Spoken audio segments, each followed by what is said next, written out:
Magandang araw mga kaibigan. Bigyan natin ngayon ng reaction opinion itong article sa Daily Tribune. Title, Ex-Surigao del Norte Governor faces graft charges over 60 million disaster fund diversion. Okay, ito.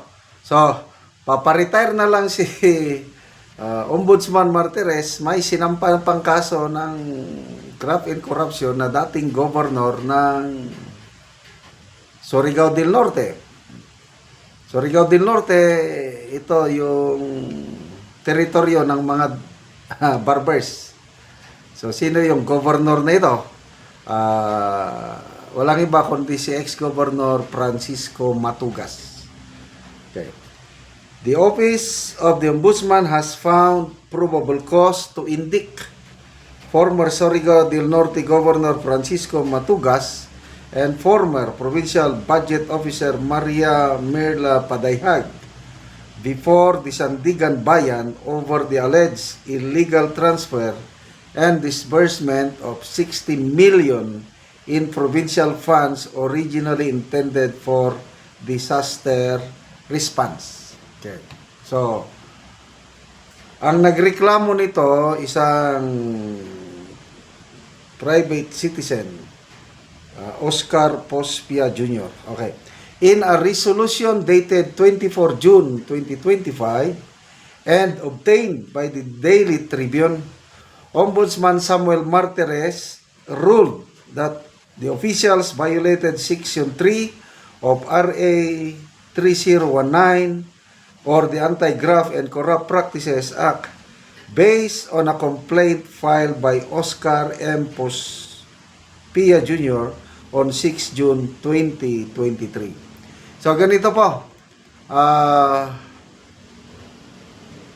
Mayroong bagyo, nasalanta ng bagyo ang province of Surigao del Norte.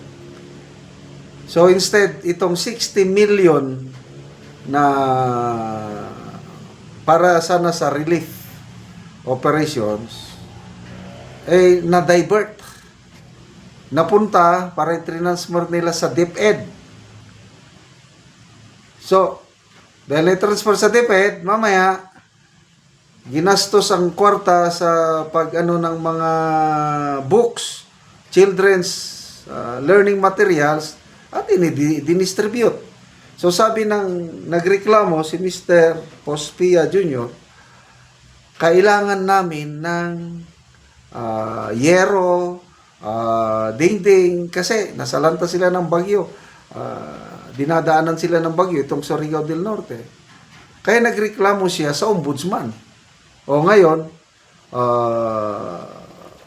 bago pa mag-retire si although medyo matagal lang, kailang mas maganda na lang ito na gumugulong ang mga kasong ganito.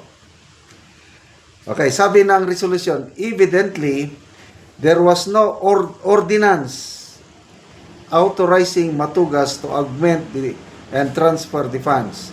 Hence, the realignment and disbursement of funds amounting to 60 million used in the procurement of disaster risk reduction, climate change adaptation, mainstream learning materials, and the supplementary learning materials had no basis and therefore illegal. So, imbes na pagkain, kasi nga relief nabagyo sila. Pundo ng disaster response, libro. So, tapos walang authorization. Dapat ito yung ordinance galing sa Sangguniang Panlalawigan. Wala daw, sabi ng ombudsman.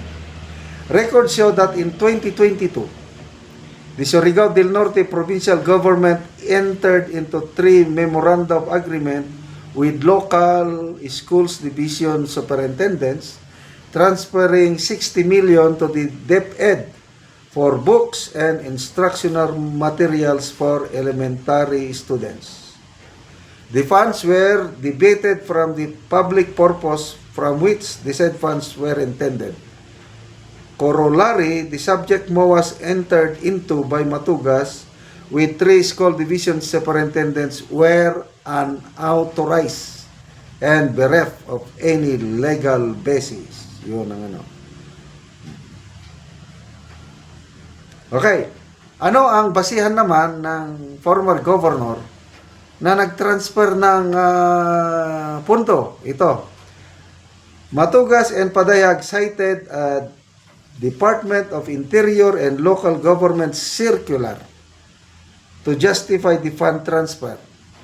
But the Ombudsman rejected the claim, calling it irrelevant because the PDRRMO, not DepEd, was the implementing agency. Their argument that they acted in good faith was also dismissed. Sabi ng Ombudsman, their argument lacks defensive value considering that the mere act of diverting public funds from purposes other than for which they were originally intended consummates the crime regardless of the lack of criminal intent. Okay, so salamat po Ombudsman Samuel Martires. Happy Retirement Day. Ngayong araw na ito, July 27, ang kanyang talagang last day of government service. So bukas wala na siya. So wala pa tayong balita kung sino yung ire-recommenda ng Judicial and Bar Council na maging ombudsman. I think ang date of interview, ito pa, itong katapusan eh. Ini-interview pa nila yung 17 ang applicants for ombudsman. Kasama na dyan si DOJ Secretary Boying Rimulya. So, sa aking opinion lang ito, kapag naisama si Secretary Boying Rimulya sa shortlist from Judicial and Bar Council, sigurado siya ang magiging ombudsman. So, ang talagang labanan nasa Judicial and Bar Council. Kasi, sa tingin ko, independent itong Judicial and Bar Council. Hindi ito basta nadidiktahan. So, kung pinag-aaralan o ini-evaluate, ini-interview, masusing salaan, sinasala. Kaya kung napasama ka sa shortlist, ayun na, bahala ng presidenteng mamili. Again, pag napili si Secretary Boying sa Judicial and Bar Council, sigurado siya ang ating susunod na ombudsman. Okay, salamat mga kaibigan sa inyong pagsubaybay sa ating channel. Nakakatulong kayo ng malaki sa Tribong Talandig ng Bukidnon dahil ang sweldo natin sa channel na ito is pantulong sa tribo. Namimigay tayo ngayon ng mga libreng yero at pako para makapagpatayo ng mas maayos na tirahan ang Tribong Talandig. Panoorin nyo ang video na ito. Ni si ante ang usa ka balo nga natagaan og yero. So magbaatop na ni siya karon. Gitabangan lang ni siya.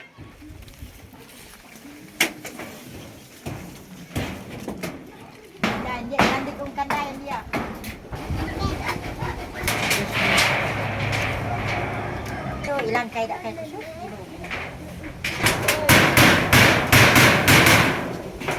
Oh, tiyo ay da madagay sa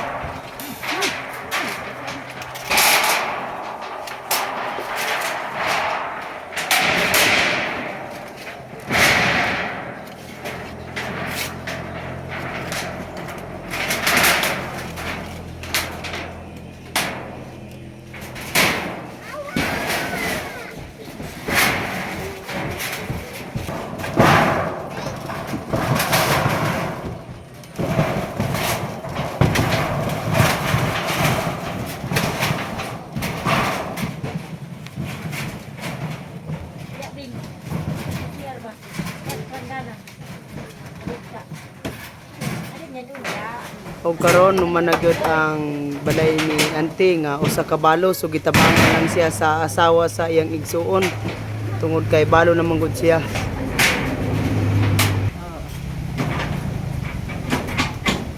Salamat sa Ginoo na nagtawag sa sin. Ay nagkasok na gyud ko sa kabalo. Bangan sa Ginoo sa bangan sa Ginoo. Salamat gyud. Nagtawag ko nagkasok na gyud. Pila ka tuig na Auntie mong pagkabalo? Tulo na. Tulo na ka tuig. Oo. So salamat ka Auntie. Oo.